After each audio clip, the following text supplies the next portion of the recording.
If there was no Toyota Tacoma, what would you buy? Well, good morning, everybody, and welcome back to Robmotive. If you're new here and you haven't subscribed yet, please consider smashing that subscribe button right now. So, if there were no Tacoma, what would you do? What would you buy? You know, and it's not so far-fetched. You know, right now, the inventory out there, or the inventory levels for the Toyota Tacoma are critically low. This is because of the sickness and the ongoing chip shortage that we're experiencing right now worldwide. So it's not so much beyond belief to think that maybe there isn't a Toyota Tacoma available.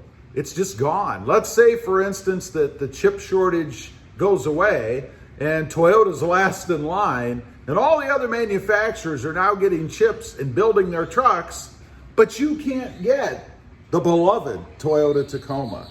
So I've been thinking about this myself. What would I get? What are the options that are out there? You know, first of all, I guess number two is probably the Ford Ranger. Only because Ford is number one in the midsize, and it's the one I think of. And I think there's always a lot of comparisons between the Ford Ranger and the Toyota Tacoma. But I gotta say, I've driven the Ford Ranger and I was underwhelmed. You know, it was gutless, it seemed to me. You know, it had its Turbo 4, which I think is a horrible engine for a truck anyway, but it was just gutless. They say the Ranger is faster than the Tacoma, quicker. I would argue that that's not true. It was not my experience. Matter of fact, there was really only one thing I liked about the Ford Ranger, and that was the sound it made when you shut the door. Kind of had a nice, neat little thud. That was it. I didn't like anything else about it. I didn't like the interior. I didn't like the cluster, you know, the gauge cluster setup, the radio, just nothing. I didn't like anything else about it. So that kind of rules out the Ford Ranger for me. Next up, I guess, that I think of off the top of my head is the Nissan Frontier. You know, we have this new redesigned Frontier coming out. Matter of fact, it should be out, I would think, any day. They had said summer, so it should be coming. Now, it looks intriguing. You know, I've seen pictures of it. It looks pretty good. It really looks more Tacoma-like. So maybe from an aesthetic standpoint, I could get closer to what I love about the Tacoma with this new Nissan Frontier. The problem with it is it's new. So you're going to have first year model bugs. You know, and I don't know that I really want to be a guinea pig for Nissan. You know, I don't want to get that truck and have to spend a lot of time sitting in the shop. And there are other things I just really didn't like about it. So probably not the Nissan Frontier for me. So then we have the Chevy Colorado or the GMC Canyon. Really just the same truck, but for sake of argument, let's just group them together. I don't know. It's not horrible. I don't hate it. To be honest, there's something about the back of the cab, the way it slopes, its lines. That's the biggest complaint I have aesthetically about the truck. I just don't dig that. Interior-wise, you know, it's mundane. It's okay. I mean, it's not great. You can get it in a diesel version if you want. But I'm not a big tower or a hauler, so I don't really need diesel. And to be honest, I don't really even want to screw with diesel. You know, you have DEF fluid. Granted, you don't have to put that in. You know, some I've heard up to 80,000 miles, 60,000 miles, something like that. But still, I don't want another fluid to have to screw with and keep track of.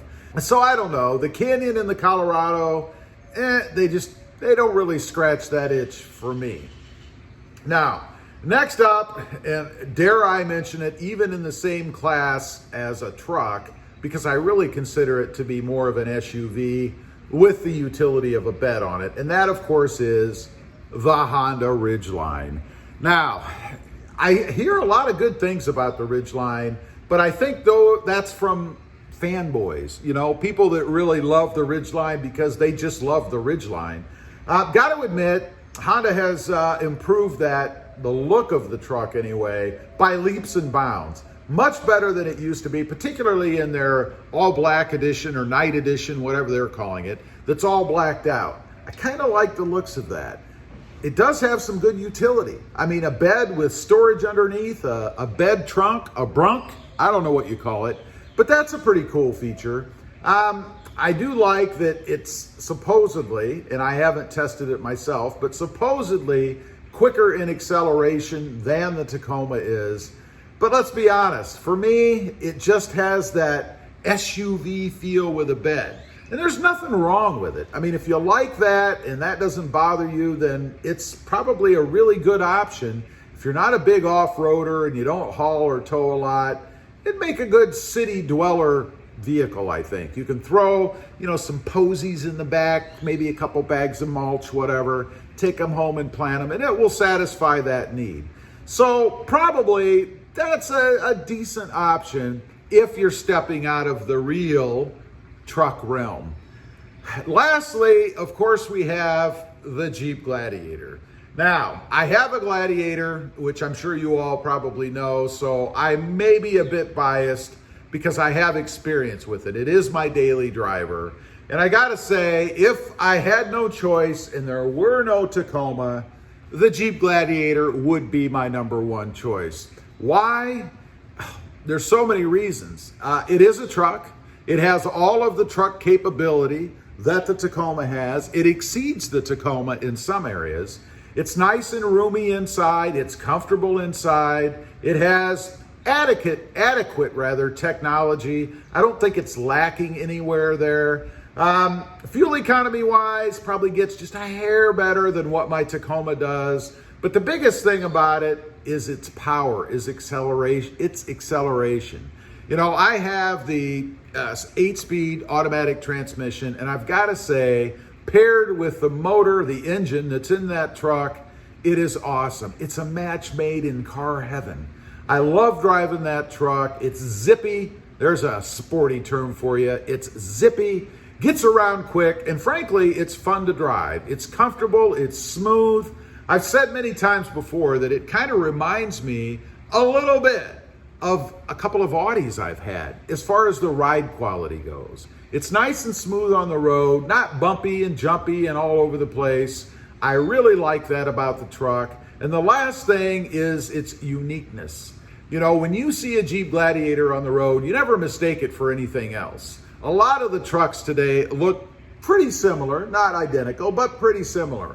The Jeep Gladiator does not. Also, the ability to go topless if you want, and even half topless. I have the Sunrider soft top on mine where I can just flick it back and the whole ceiling above me is open. I really like that.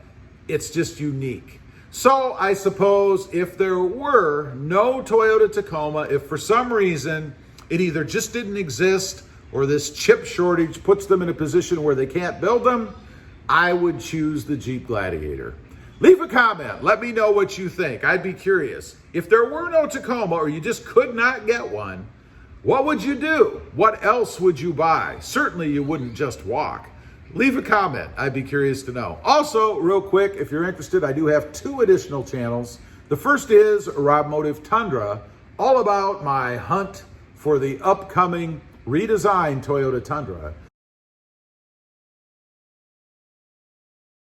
And Robmotive JT, all about that 2020 Jeep Gladiator that I currently have. Check them out, and if you're interested, why not subscribe? Don't forget to click that notification bell so that you don't miss out on any upcoming videos. And do me a favor, smash that subscribe button on the way out. Thanks for watching. Stay safe out there.